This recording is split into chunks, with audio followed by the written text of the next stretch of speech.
감사합니다. 어, 우리는 지금 갈라디아서를 순서대로 좀 말씀을 나누고 있습니다. 그래서 순서대로 설교를 하고 있고요. 지금 저희 홈페이지가 조금 약간의 문제가 있어서 저희 녹취본이나 메시지, 말씀, 영상본이 홈페이지로는 잘 올라가지가 않고 있어서 혹시 제가 100% 원고 설교를 하고 있습니다. 그래서 혹시 여러분이 이 원고를 보고 싶으신 분은 제가 원고를 바로 저희 교육자들에게 이 공개를 하고 저희가 타이핑을 따로 하지 않을 정도로 원고를 미리 작성해서 설교를 준비하고 있어서 여러분 혹시 원고가 필요하신 분들은 저희 교육자들에게 요청하시거나 저에게 요청하시면 보내드릴 수 있고요. 제 원고를 보시면은 지금 설교하고 조금의 약간의 차이가 있겠지만 거의 100% 원고를 준비해서 하기 때문에 필요하신 분들은 문의를 해주시면 드리도록 그렇게 하겠습니다. 오늘은 갈라디아서 3장 1절에서 14절 말씀 제가 대신 봉독해 드립니다. 어리석도다 갈라디아 사람들아, 예수 그리스도께서 십자가에 못 박히신 것은 너희 눈앞에 밝히 보이거늘 누가 너희를 꾀더냐. 내가 너희에게서 다만 이것을 알려 하노니 너희가 성령을 받은 것이 율법의 행위로냐 혹은 듣고 믿음으로냐. 너희가 이같이 어리석으냐. 성령으로 시작하였다가 이제는 육체로 마치겠느냐.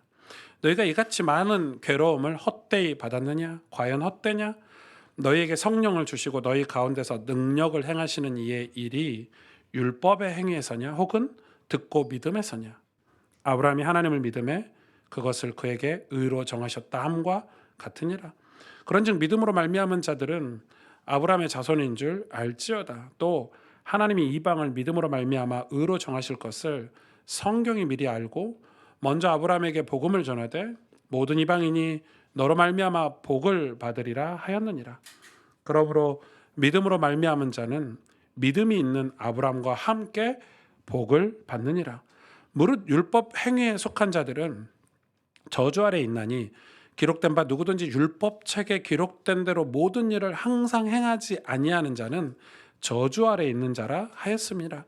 또 하나님 앞에서 아무도 율법으로 말미암아 의롭게 되지 못할 것이 분명하니 이는 의인은 믿음으로 살리라 하였음이니라. 율법은 믿음에서 난 것이 아니니 율법을 행하는 자는 그 가운데서 살리라 하였느니라. 그리스도께서 우리를 위하여 저주를 받은 바 되사 율법의 저주에서 우리를 속량하셨으니 기록된 바 나무에 달린 자마다 저주 아래에 있는 자라 하였음이라. 이는 그리스도 예수 안에서 아브라함의 복이 이방인에게 미치게 하고 또 우리로 하여금 믿음으로 말미암아 성령의 약속을 받게 하려 함이라. 아멘. 이 갈라디아서 말씀은 또 오늘 본문 말씀은 매우 정말 너무너무 중요해서 아마 올해 2023년도에 저희 교회가 많은 이 우여곡절들을 겪어가고 이렇게 가고 있는 중에 이 갈라디아서 말씀을 저희가 의도해서 한 건 아니잖아요. 그래서 이 말씀이 굉장히 우리 신앙의 기본기를 탄탄하게 해주는 그런 말씀이 되리라고 생각을 합니다.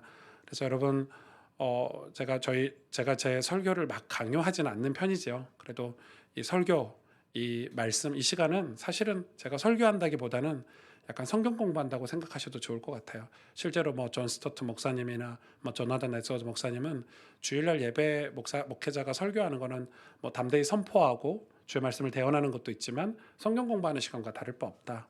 그 정도로 준비를 해야 되고 성도들은 그 말씀을 충분히 이해하고 공부하고 질문해야 된다라고 이야기를 하셨어요. 저도 그렇게 생각해요. 여러분이 예배 시간에 듣는 이 말씀들을 충분히 성경 공부라고 생각하시고 충분히 본문을 이해하고 말씀의 의도를 파악하고 그러기 위해서 주중에도 설교를 한두 번씩 더 들어보시고 여러분 삶에 적용하는 것까지 애쓰고 노력하셔야 될 것 같습니다. 오늘 본문 1절부터 5절까지 짧은 구절에 5구절에 한 절 한 절 이 사도 바울이 5개나 되는 질문을 갈라디아 성도들에게 하죠. 1절에 누가 너희를 꾀더냐 이렇게 질문하고 2절에는 성령 받은 것이 율법의 행위로냐 아니면 듣고 믿음으로냐. 3절에 성령으로 시작하여 육체로 마치겠느냐. 4절에 과연 헛되냐. 우리가 과연 이렇게 믿음으로 사는 게 헛되냐. 그리고 마지막 절에 뭐라고 또 얘기합니까? 성령을 받은 것이 율법의 행위로냐 아니면 듣고 믿음으로냐 믿음에서냐라고 질문을 합니다. 그러니까 지금 갈라디아 교회 성도들에게 사도 바울이 이 5가지 질문을 한단 말이에요. 근데 여러분 이 질문에 대해서 온전히 저와 여러분이 대답할 수 있는 신앙생활을 하고 있어야 돼요. 이런 대답을 할 수 있는 신앙생활을 하는 것이 건강한 신앙생활이에요.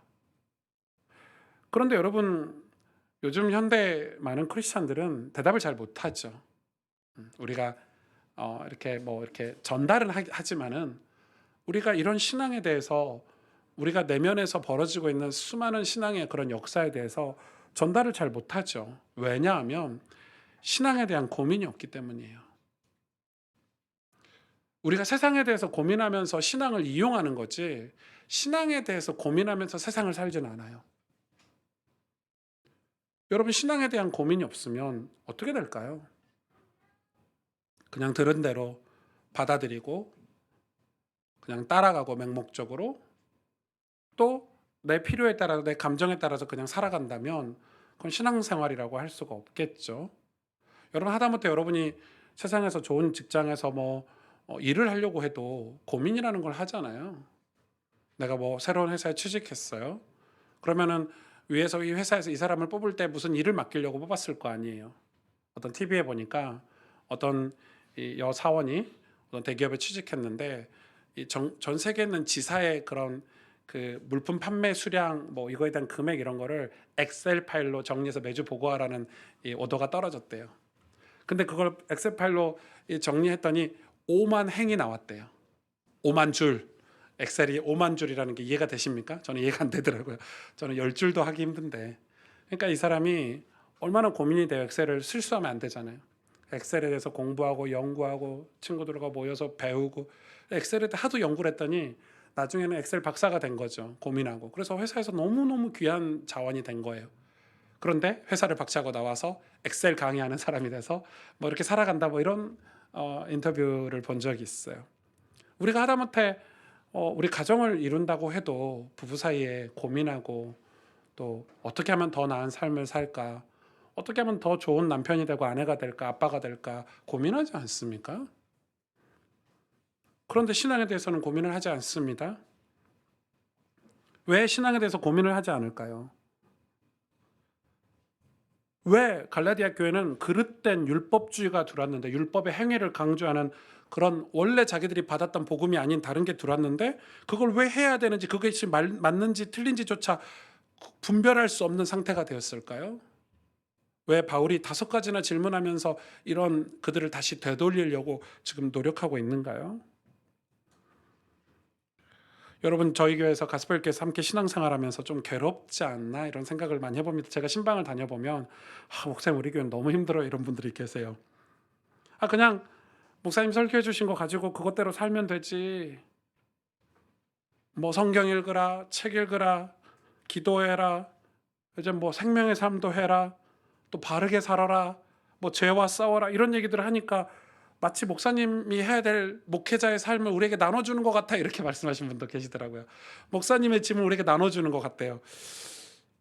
짐을 나눠주는 건지 축복을 나눠주는 건지 뭐 그래서 이제 저희 교회가 불편한 분들도 계시다 뭐 이런 그럴 수 있다고 생각해요. 그냥 난 축복받고 싶은데 난 그냥 응답받고 싶은데 좀 잘 되고 싶은데 아니 잘 안 되더라도 교회 가면 그냥 위로라도 그냥 마음껏 축복이라도 해 주시면 안 되냐.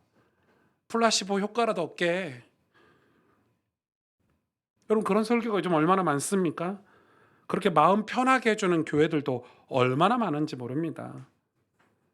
심지어는 우리 아이들 신앙도 마찬가지예요. 아이들 교회에다 맡기면 아이들 신앙이 다 완성이 됩니까? 그래서 그런 주일학교 시스템이 좋으면 좋죠. 우리도 그거 고민하고 있어요. 그러나 거기다 맡겨 놓고 뭐 신앙은 교회에서 다 완전히 맡겨 놓으면 알아서 되는 게 좋은 교회입니까? 아니 내 남편 교회 데리고 오면 알아서 교육해 주고 집사 장로 만들어서 뭐 사명자다 중직자다 이렇게 하면 되는 겁니까? 참 이상하죠. 아이들 신앙을 위해 고민하고 울면서 기도해 보지 못하고 우리 남편이 직접 신앙을 마주해서 수많은 혼란과 갈등 속에서 주님을 찾아가는 과정을 겪지 않게 하고 우리 삶도 도대체 신앙이 무엇인가 도대체 하나님 앞에서 살아가는 믿음이란 무엇인가 고민하지 않는 세대가 아닌가요? 우리가 정말 축복된 시대에 살고 있는 것 같아요. 여러분 지금처럼 대한민국에 좋은 시대가 어디 있습니까? 뭐 대한민국이 어렵다 해도 여러분 네팔만 갔다 보십시오. 진짜 부유한 나라입니다. 행복한 나라입니다. 마치 구약의 이스라엘이 하나님께서 복을 주셔가지고 하나님께서 풍요로운 시대를 맞이하게 해주셨잖아요. 엄청나게 복을 받았어요.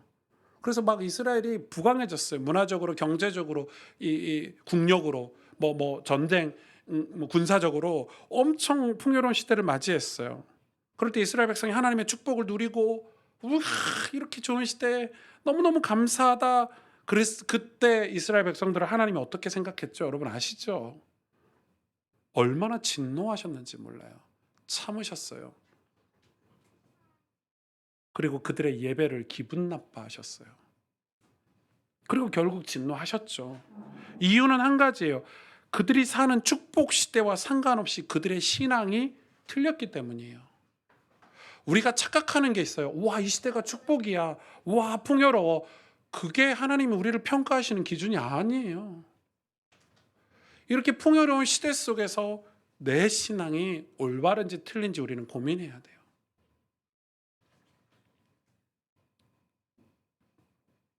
신앙의 대상이 하나님이어야 돼요. 내 주변의 상황이라든지 감정 혹은 어떤 무리들의 분위기가 아니라 하나님께 대한 신앙, 그분에 대한 올바른 신앙 생활이 정말 중요한 거예요. 그것을 위해 고민해야 되고 저와 여러분은 공부해야 되고 그리고 기도해야 되지 않겠습니까?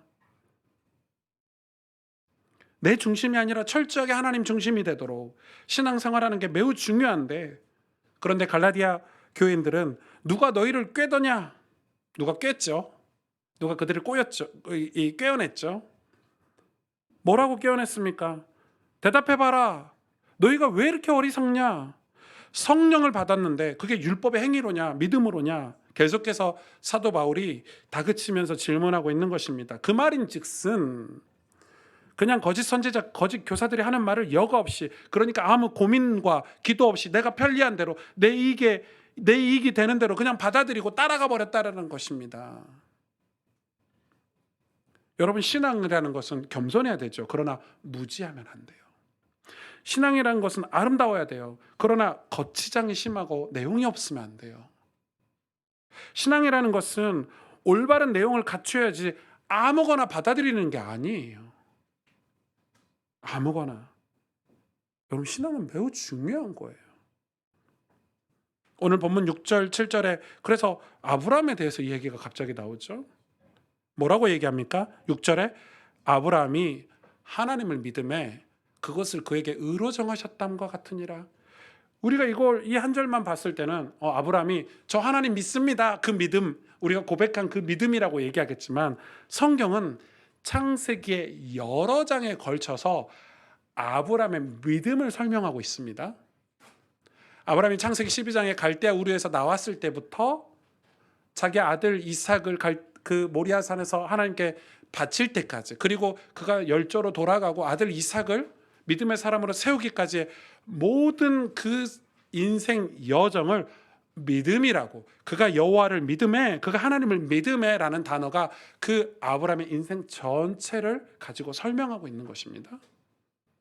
여러분, 그래서 우리는 아브라함이 하나님을 믿음에라는 이 단어에 익숙하면 안 되고, 이 아브라함이 하나님을 어떻게 믿었는지 창세기 전체를, 아브라함의 모든 일상 기록된 걸 살펴봐야 될 것입니다.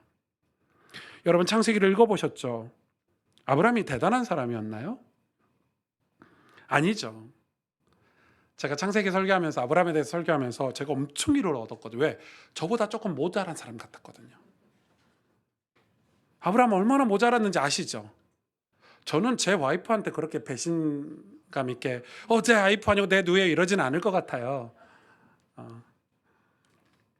우리가 아브라함에 대해서 읽으면서 아브라함 좀 보라면서 이것도 못하고 저것도 못하고 맨날 실수하고 맨날 하나님 뜻과 반대로 가는 것 같고, 그런 모습이 창세기 얼마나 많이 기록되어 있습니까? 하나님께 맨날 꾸중당하고 혼나고. 그런데 그런 아브라함이라는 사람이 인생 전체를 몇 장의 성경으로 보니까 우리가 이렇다 저렇다 쉽게 말할 수 있지만, 아브라함이 그런 인생을 살아가면서 정말 결정적인 순간에 하나님 앞에 회개하고 그러면서 어떤 사건을 겪으면서 그의 믿음이 성장하고 그의 믿음이 삶이 되고 그의 믿음이 아름답고 또 수준 높은 인격이 되었는지 성경은 우리에게 보여주잖아요. 결국 그의 믿음은 자기 아들 100살 때 낳은 자기 아들 이삭을 번제단에 묻고 하나님께 태워 제사 드리려고 할 때 하나님 뭐라고 그러십니까? 내가 너를 테스트한다 이렇게 얘기했어요. 내가 너를 시험한다. 무슨 시험이요? 너의 믿음이 진짜인지, 네가 진짜 나에게 순종하는지, 네가 나를 정말 믿고 있는지 난 너를 테스트할 거야 해서 100세 난 아들을 제단에 태워 죽이라고 하나님 말씀하고 계시잖아요. 그래서 아브라함이 하나님을 믿음해라는 말은 자기 아들을 제단에 태워 죽이는 그 믿음까지 얼마나 믿음에 대해서 고민하고 애썼는지 그 모든 삶이 다 들어가 있는 단어이고 문장입니다. 전 지금도 하나님이 우리 인생을 통틀어서 우리가 믿음으로 살아가고 있는지 하나님이 테스트하고 계시다고 생각해요. 여러분, 하나님의 테스트 속에 있다는 것은 우리에게 가능성이 있다는 것이고 하나님이 우리를 이렇게 붙잡고 계시다는 거예요. 하나님 우리를 시험하신다는 것은 하나님 우리를 버리지 않고 계시다는 증거예요. 축복이죠. 우리의 믿음이 하나님 당신의 영광을 위해 아름답게 쓰임받기를 원하시기 때문에 하나님은 끊임없이 우리의 믿음을 연단시키고 성장시키려고 일하고 계시다는 사실을 아셔야 돼요. 바울은 분명하게 그런데 이 갈라디아 교회 성도들에게 논리적으로 얘기하고 있는 거예요. 그리고 갈라디아 교회에 들어온 그 율법주의자들한테 논리적으로 얘기하고 있는 거예요. 너희가 자꾸 율법의 행위 이야기하는데, 그러니까 너희가 자꾸 혈통을 따지는데, 그럼 너희들의 최종 조상, 너희들의 끝판왕 조상 아브라함을 지금 거론하는 거야, 논리적으로. 그럼 아브라함은 원래 이방인이 아니었냐? 와, 할 말 없게 만드는 거죠. 아브라함을 처음 부를 때 그가 누구였냐? 여러분, 아브라함을 처음 부를 때 아브라함은 어떤 사람이었죠? 갈대우르에서 우상말들 팔던 사람이었어요. 거지 깽깽이었어요. 아무것도 가진 것 없는, 우상이나 만들어 파는 그런 아브라함에게 의가 있었습니까? 믿음이 있었습니까? 신실한 신앙이 있었습니까? 없었어요. 아브라함은. 그런 아브라함을 오늘 본문 8절에 뭐라고 얘기합니까? 아브라함에게 복음을 전하되. 누가요? 하나님께서 아브라함에게 복음을 전하고, 왜 복음을 전했냐? 그리고 그를 선택해서 건전해 주셨는데, 이유는 이방인으로 말미암아 너로 복을 얻게 하시려고, 이방인에게 복을 전하게 하시려고 아브라함을 부르셨대요. 그런데 지금 유대인들이 이방인에게 율법의 행위를 강요한다는 것은 말도 안 되는 거지.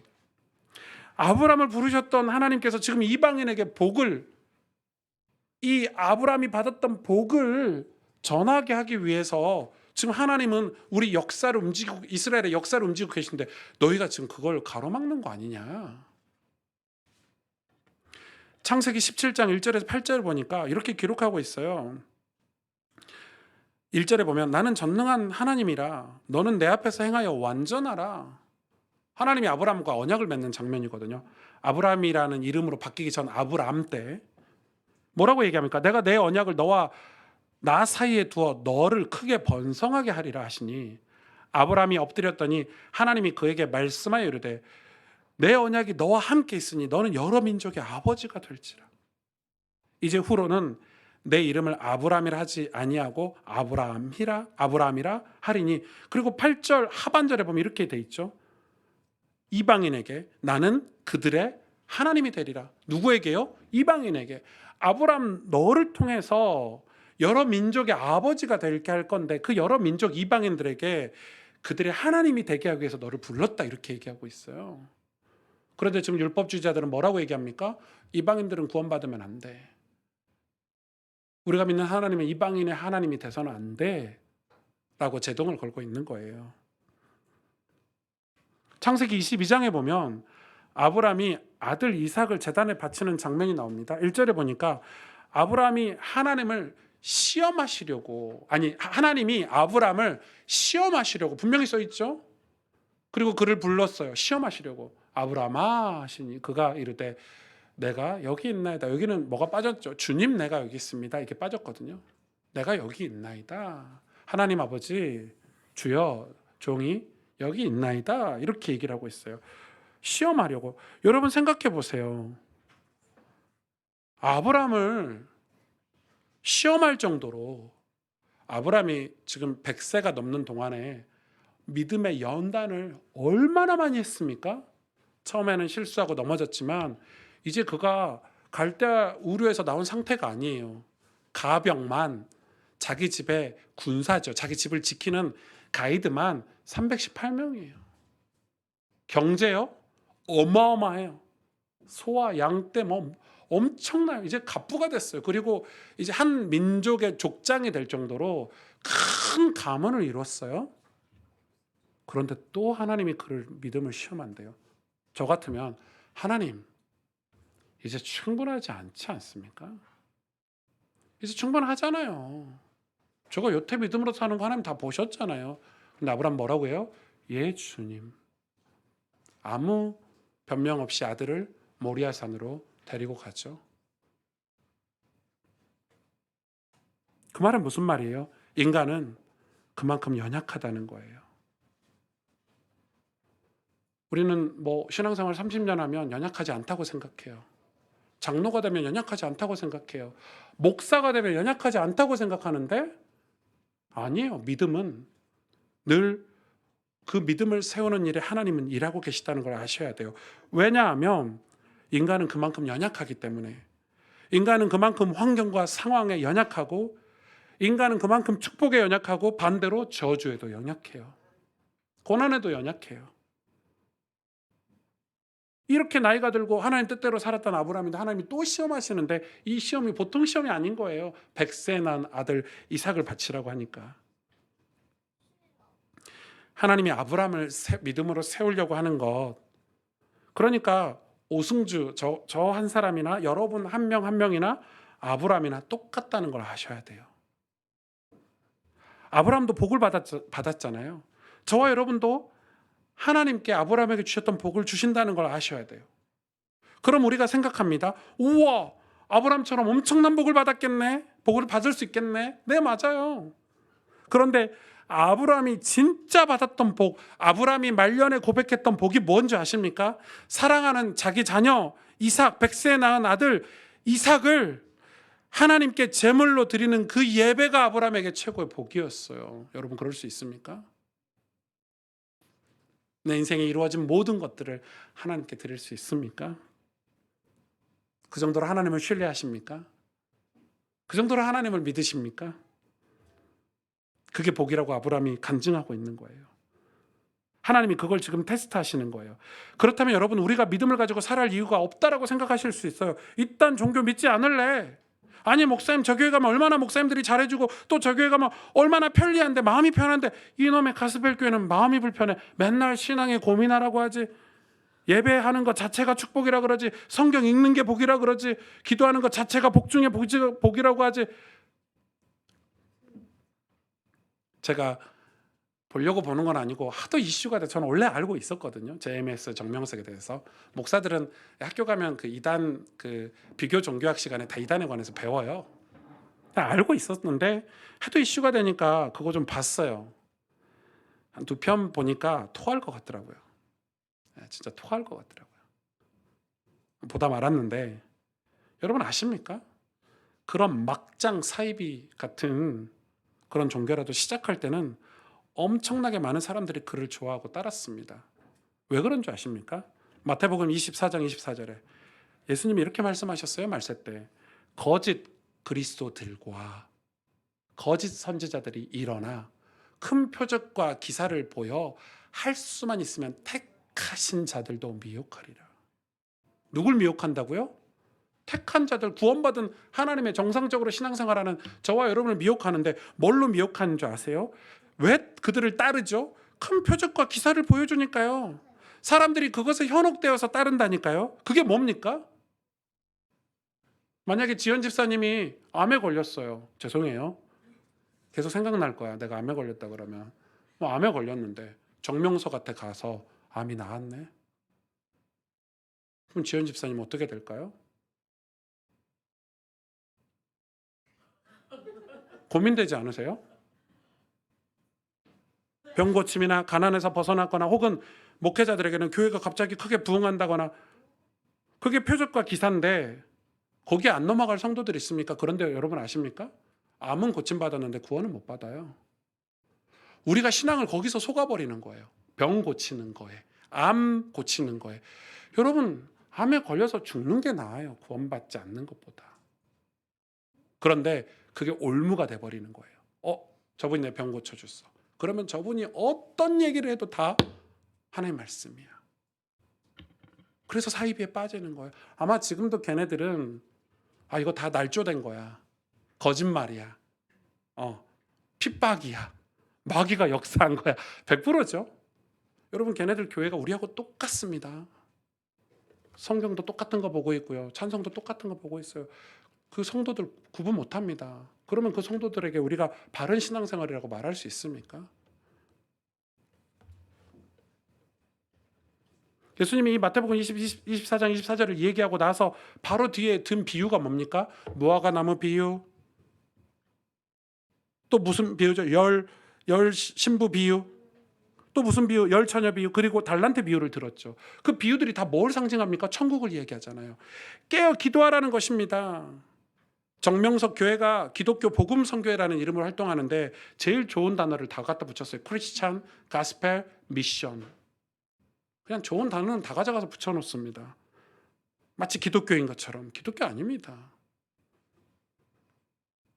실제로 그들 교회는 우리와 구분하기 힘들 정도입니다. 그런데 여러분 왜 예수님이 이야기하면서 뒤에 이런 비유들을 얘기했습니까? 우리가 받을 복은 하나님이 아브라함에게 주셨던 복과 같습니다. 아브라함아 내가 어디 있느냐? 내 주님 종이 여기 있습니다. 그게 복입니다. 네 아들 이삭을 모리아 산으로 데려가서 거기서 제사를 드리거라. 아무 말 없이 순종했던 아브라함, 그의 대답이 하나님 제가 할 만큼 했지 않습니까? 이게 아니고 예 주님. 그래서 아브라함에게 하나님 뭐라고 그랬습니까? 이삭을 죽이려고 할 때 그에게 손을 대지 말아라 하면서 내가 이제서야 네 믿음을 확인했다. 네가 나를 믿는 줄 이제 내가 더 이상 너에게 묻지 않겠다. 왜 이게 중요합니까? 그런 아브라함이 믿음의 조상이 됐잖아요. 그리고 그의 아들 이삭은 그 아버지의 신앙으로 얼마나 많은 복을 받았습니까? 이삭의 이름의 뜻이 기쁨이라는 뜻이잖아요. 샘의 근원인. 그래서 이삭이 가는 곳마다 샘을 팠는데 물이 터져 나왔다고 얘기하는데 구약은 그 이삭에 대해서 설명하는 게 굉장히 기가 막힌 설명들이 있습니다. 오늘 13절 14절 오늘 본문에 그리스도께서 우리를 위하여 저주를 받은 바 되사 율법의 저주에서 우리를 속량하셨으니 기록된 바 나무에 달린 자마다 저주 아래 있는 자라 하였음이니라. 그러면서 14절에 이는 그리스도 예수 안에서 아브라함의 복이 이방인에게 미치게 하고, 잘 들어보셔야 돼요. 아브라함의 복이 이방인에게 미치게 하고 또 우리로 하여금, 여기서 또 우리는 누굽니까? 이방인인 우리잖아요. 우리로 하여금 믿음으로 말미암아 성령의 약속을 받게 하려 함이라. 아브라함은 이방인에게 복이 되게, 믿음의 조상이 되게 해서 약속을 붙잡고 살았지만 우리는 그 아브라함에게 받은 복으로 우리는 성령의 약속을 받으라, 이 말이죠. 그런데 이게 얼마나 중요한 얘기냐면 아브라함이 받았던 복 우리도 받을 수 있는데 그것이 성령의 약속이라는 것입니다. 아브라함이 약속을 붙잡고 믿음의 길을 가다가 넘어지면 또 일어나고, 믿음의 길을 가다 넘어지면 또 주님을 의지하고 하나님을 바라보고 하나님 말씀에 귀를 기울여서 그 믿음을 세워가는 삶을 살았잖아요.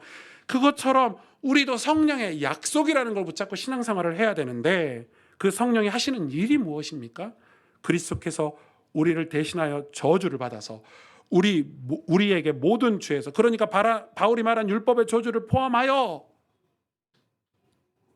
우리가 속해 있는 모든 저주, 모든 죄, 그게 13절에 나와 있지 않습니까?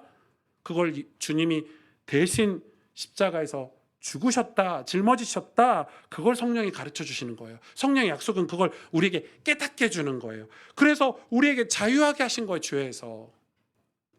여러분 신학 용어 중에 묵시라는 단어가 있어요. 그래서 묵시 문학이라고 해요. 기독교 그 성경 안에 묵시 문학이라고 하는데, 이 묵시가 뭐냐면 어렵죠.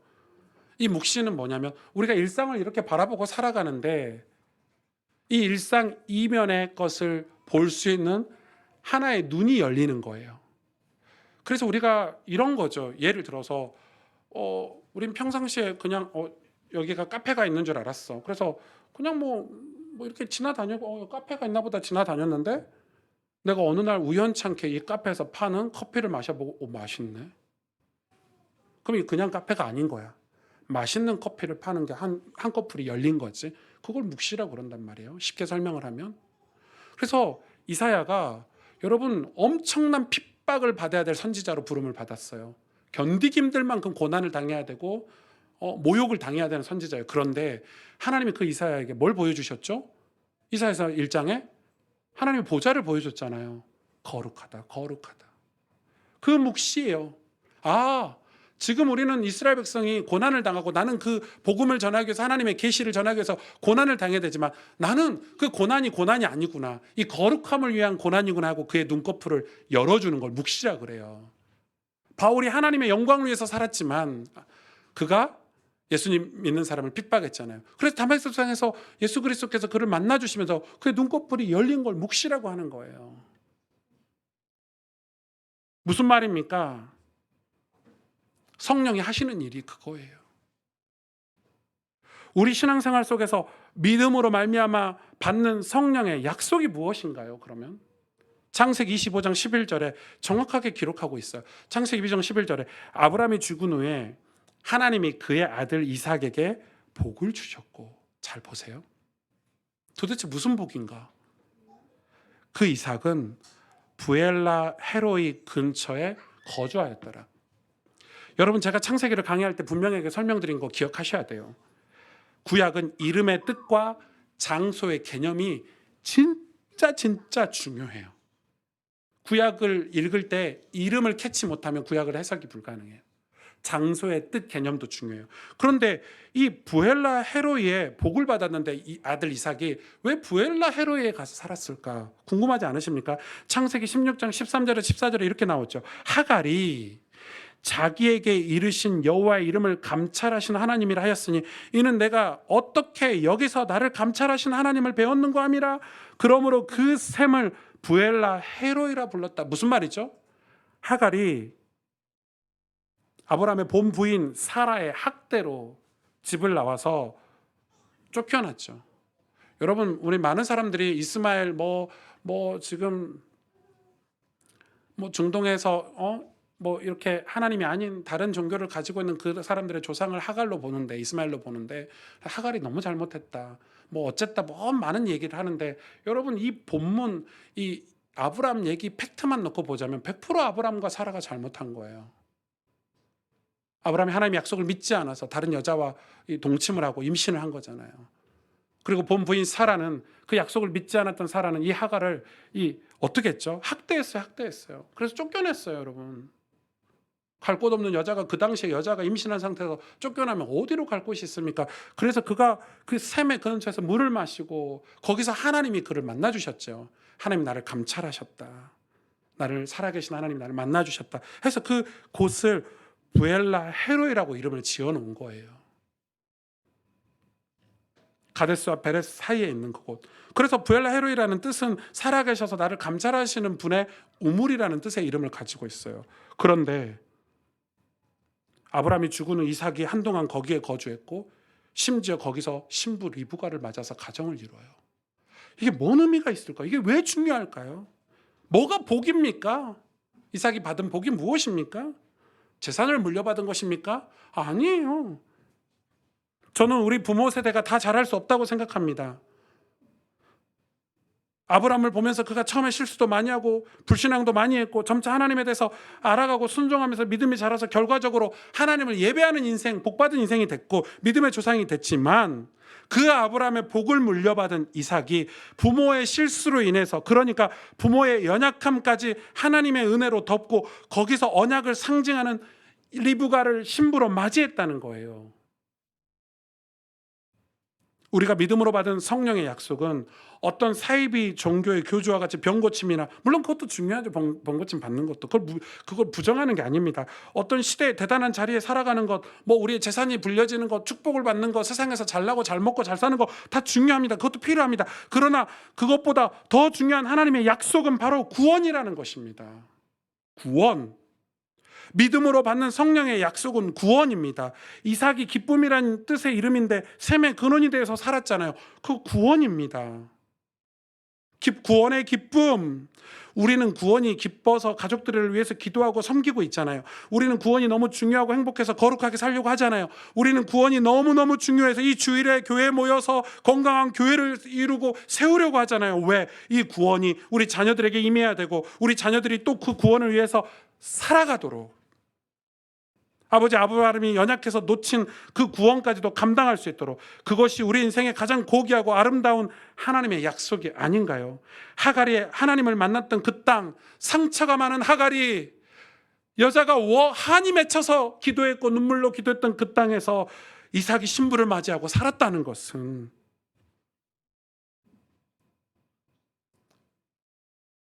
그러니까 우리가 구원을 위해 포기할 곳은 없다는 거예요. 어른들의 상처로 버려진 땅도 우리 자녀들로 인해서 다시 구원의 꽃이 피어야 하는 것이 가장 아름다운 믿음의 유산이 아닌가요? 어른들이 원수 맺고 싸우고 상처로 버린 그 땅까지도 우리는 보듬 안고, 그곳 하나님의 은혜가 이 구원이라는 복을, 샘의 근원된 이삭이 거기서 샘을 파고 그 기쁨의 물을 흘려보내서 그 상처를 치유했던 것처럼, 우리는 서로 사랑하지 못해 다투지만 우리 자녀들은 구원의 은혜로 서로 사랑하며 살도록 해주고 싶어요.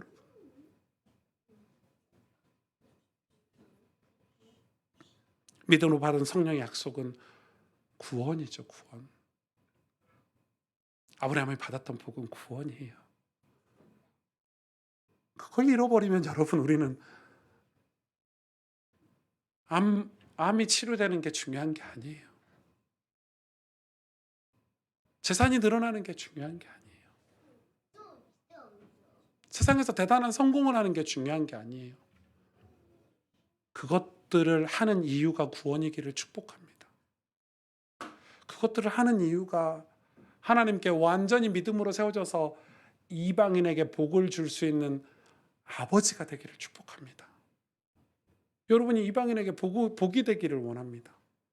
하나님이 아브라함을 그렇게 훈련하신 이유는 이방인에게 복이 되게 하기 위해서. 여러분, 가스펠교회 모든 성도가 아브라함이 되셔서 이방인에게 복이 되시길 바랍니다.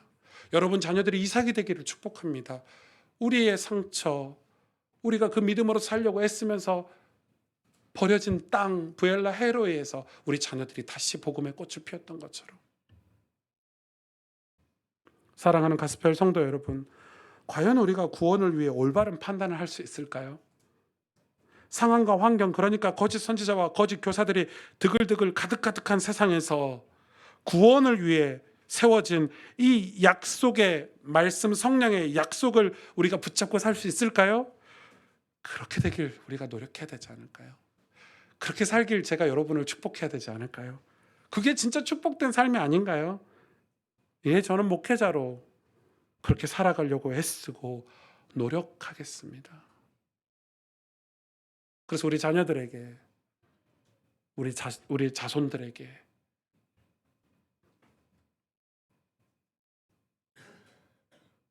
이 구원이 기쁨이 되도록, 내가 평생 하나님 앞에 순종하고 믿음으로 살았다고 아브라함에게 함께 하셨던 하나님이 그 아들 이삭에게 복을 주신 것처럼, 구원이라는 복을 주신 것처럼, 그 기쁨의 그 샘의 근원을 허락하신 것처럼 우리도 그러하기를 원합니다. 함께 기도하겠습니다.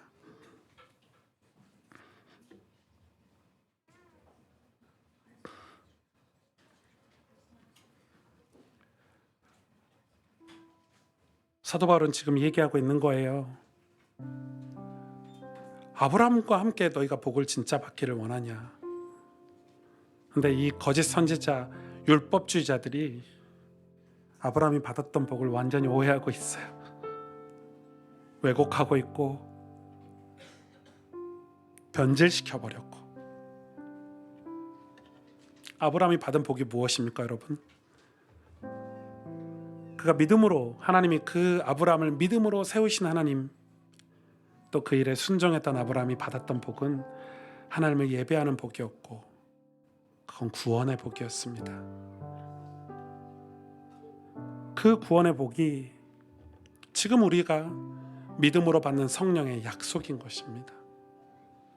저와 여러분이 믿음으로 살고 성령께서 믿음으로 살았을 때 주시는 약속이라는 건데, 그게 믿음으로 살았을 때 헛되지 않습니다. 믿음으로 살았을 때 받는 성령의 약속이 바로 구원입니다. 기쁨입니다. 샘의 근원입니다. 이방인에게 나누어 줄 복이고 이방인에게 우리가 복이 되는 것입니다. 저와 여러분이 내 평생 가는 길 우리가 믿음으로 살기를 원하고, 평생 살면서 우리가 넘어지고 또 일어서면서 우리가 우리 삶의 믿음으로 세우는 것이 우리가 이방인에게 진짜 구원을 말해줄 수 있는, 간증할 수 있는, 기쁨으로 퍼줄 수 있는, 내 안에서 샘솟는 이 생수를 나눠줄 수 있는 그들에게 복이 되기를 원합니다. 하나님, 저희가 이 시간 기도합니다. 그래서 우리는 또 믿음으로 살아야 되겠습니다. 성령의 도우심을 받아서 우리는 신실하게 이 믿음으로 살 수 있도록 저희들을 축복해 주세요. 이 시간 오늘 말씀을 붙잡고 간절히 하나님 앞에 기도하도록 하겠습니다. 하나님 아버지, 감사합니다.